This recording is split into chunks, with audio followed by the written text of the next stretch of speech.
하나님 말씀 요한복음 1장 1절에서 3절입니다. 태초에 말씀이 계시니라. 이 말씀이 하나님과 함께 계셨으니 이 말씀은 곧 하나님이시니라. 그가 태초에 하나님과 함께 계셨고 만물이 그로 말미암아 지은 바 되었으니 지은 것이 하나도 그가 없이 된 것이 없느니라. 아멘. 자, 요한이 증거하는 이 말씀은 헬라어로 로고스라고 하는데, 이 말씀은 예수님을 보고 하는 말입니다. 그리스의 철학자인 플라톤과 같은 사람은 이 로고스가 누구냐라는 것을 찾기 위해서 철학적으로 엄청난 노력을 했습니다. 그래서 철학의 제2원인자 하나님과 우리 인간을 연결하는 존재가 있다, 이래가지고 어마어마한 노력을 하고 글을 쓰고 이렇게 한 겁니다. 자, 그러면 이 말씀이라는 단어 대신에 예수님이라는 단어를 넣어서, 또 그라고 말하는 단어 대신에 예수님이라는 단어를 넣어가지고 요한복음 1장 1절에서 3절을 제가 읽어볼게요. 그러면 딱 말씀이 이해가 갈 겁니다. 태초에 예수님이 계시니라. 이 예수님이 하나님과 함께 계셨으니 이 예수님은 곧 하나님이시니라. 예수님이 태초에 하나님과 함께 계셨고 만물이 예수님으로 말미암아 지은 바 되었으니 지은 것이 하나도 예수님이 없이는 된 것이 없느니라. 아멘.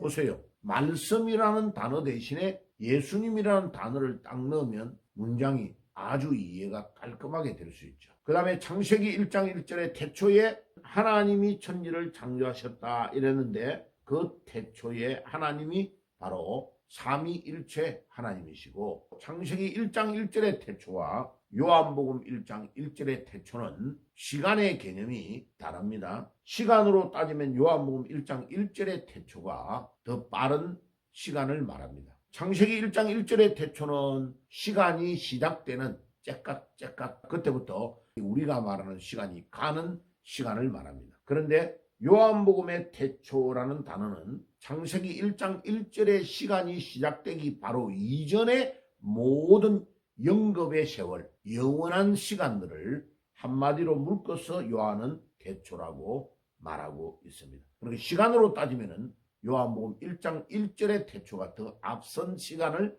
말합니다. 창세기 1장 1절의 시간이 시작되기 이전부터 예수님은 하나님과 함께 계셨던 로고스다, 말씀이시다, 이 말이죠.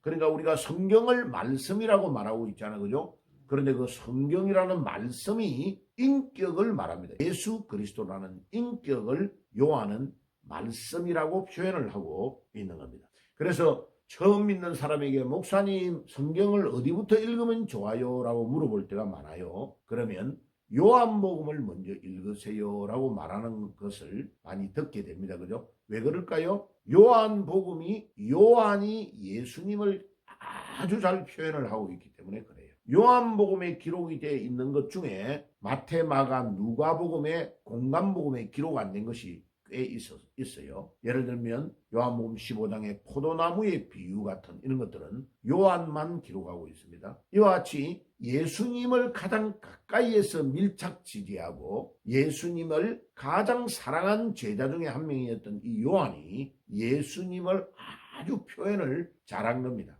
그래서 하나님이신 그분이 육신의 몸을 입고 이 땅에 오셨는데 그분이 예수님이다라는 것을 표현하는 내용이 요한복음이 주제이기 때문에, 예수님을 가장 잘 알 수 있는 본문이 요한복음이기 때문에 요한이 기록한 성경을 많이 읽어보세요. 그래서 어떤 목사님은 평생 동안 요한복음을 연구해가지고 책 한 권을 선문이 있습니다. 그만큼 요한복음이 대단한 내용을 포함하고 있습니다.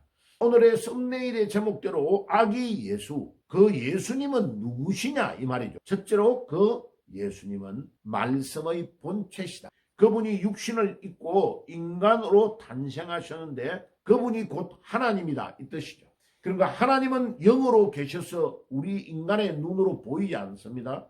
그리고 구약에 보면 하나님이 막 구름 사이에서 말씀하시고 하나님께서 막 음성으로 들려주신단 말이에요. 그런데 구약에서는 하나님을 눈으로 볼 수가 없어요. 만약 하나님의 영광이 임하는 것이 막 잘못 봐버리면 사람이 죽는단 말이에요. 그런데 그 하나님이 말씀이시라고 말하고 그 말씀의 본체이신 그분이 육신의 몸을 입고 요한복음에 이 땅에 오셨다고 말하네요. 요한복음 1장 14절에 말씀이 육신이 되어 우리 가운데 거하심에 우리가 그의 영광을 보니 아버지의 독생자의 영광이요 은혜와 진리가 충만하더라. 그럼 그 말씀이라는 단어 대신에 예수님이라는 단어를 넣어가지고 한번 이야기해 볼까요?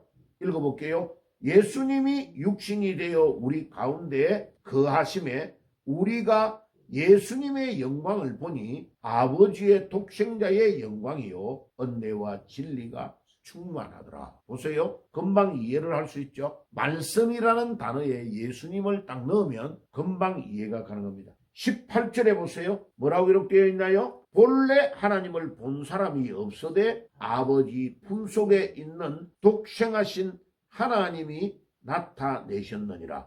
본래 하나님을 본 사람이 없대요. 왜? 하나님은 영으로만 존재하시니까 눈으로 안 보이는 거죠. 그래서 전도하러 가가지고 하나님을 전하고 복음을 전하며 하나님 한번 내 눈에 보이도록 해줘. 이렇게. 그러면 내가 믿겠다. 이러잖아요. 그 하나님이 육신의 눈으로 보일 수 있도록 이 땅에 오셔서 우리와 똑같은 사람의 모양으로 아기로 태어나가지고 점점 자라가지고 33년을 있다가 우리 죄를 위해 십자가에서 피 흘려 돌아가시고 3일 만에 부활하셔서 40일 동안 이 땅 위에 계시다가 천국 복음을 전하고 제자들을 두고 복음 전하라고 남겨주시고 천국으로 성천에 올라가신 분. 그분이 누구냐? 하나님이시다.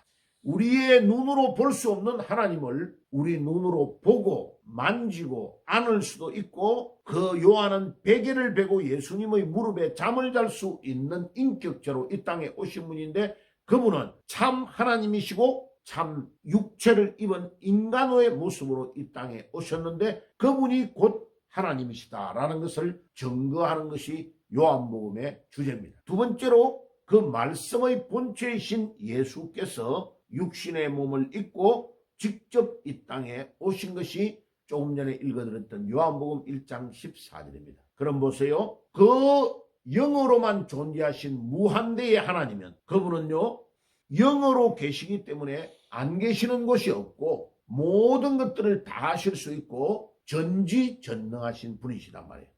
그런데 그분이 육신의 몸을 입고 왔다는 것이 기적입니다. 무한대의 하나님이 유한의 세계로 육체를 가진 존재로 왔다는 것은 철학적으로 수학적으로 과학적으로 절대 설명할 수 없습니다. 그래서 이 하나님이 육체를 입고 이 땅에 오셨다는 것이 기적이요. 이것이 바로 위대하신 하나님의 능력입니다. 그래서 이것을 믿는 것, 성탄이 믿어지는 것, 육체를 입고 동정녀 몸에서 탄생했다는 것을 믿는 것은 기적이요. 이것은 하나님이 우리에게 주시는 믿음이 아니면 절대로 우리가 이해할 수 없는 것입니다. 세 번째로 독생하신 이 예수님께서 하나님을 나타내었다는 요한복음 1장 18절의 말씀이 너무나 중요합니다. 자, 하나님이 영으로만 계시기 때문에 하나님은 어떤 분이라는 걸 우리가 이해하기가 어려운데 예수님이 이 땅에 말구육간에 탄생하셔서 점점 키와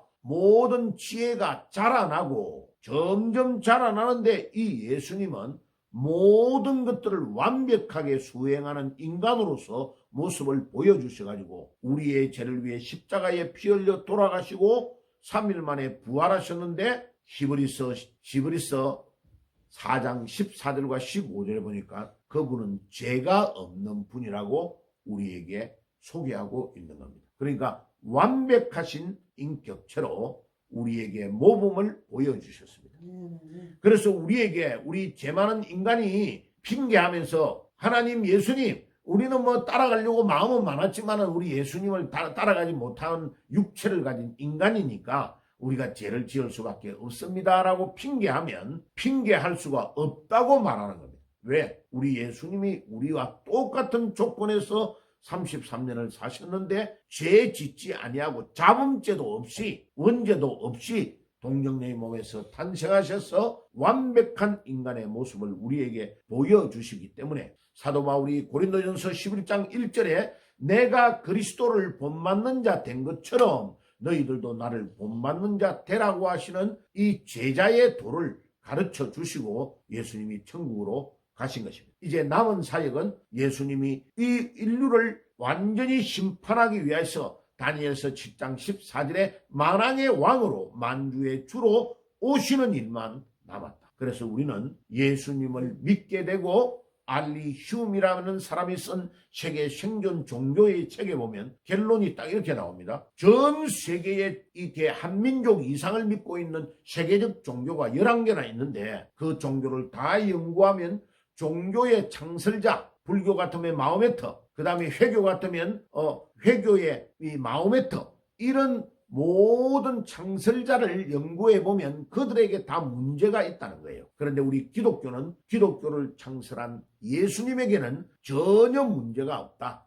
그래서 기독교가 디 헥시테 렐리기온, 독일어로 그렇게 기록해 놨어요. 전 세계 가장 유일의 하나인 종교가 기독교인데 왜 그러느냐? 기독교는 예수님이 가장 완벽한 인격체고 이 기독교를 창설한 분이 전혀 모순이 없기 때문에 기독교가 유일한 세계 생존 최고의 종교다라고 결론을 내리고 있는 겁니다. 오늘 이 아침에도 주님, 저 하늘의 영광의 보좌를 내어놓으시고 완벽하신 그 하나님이 육체를 입고 말구육간에 탄생하셔서 그 예수님이 우리의 친구가 되시고 그 예수님이 우리의 소망이 되시고 그 예수님이 우리의 생명이 되어주신 것을 감사를 드립니다. 오늘도 그 아기 예수께 경배하고 찬양하는 새벽이 되기를 주의 이름으로 축복합니다.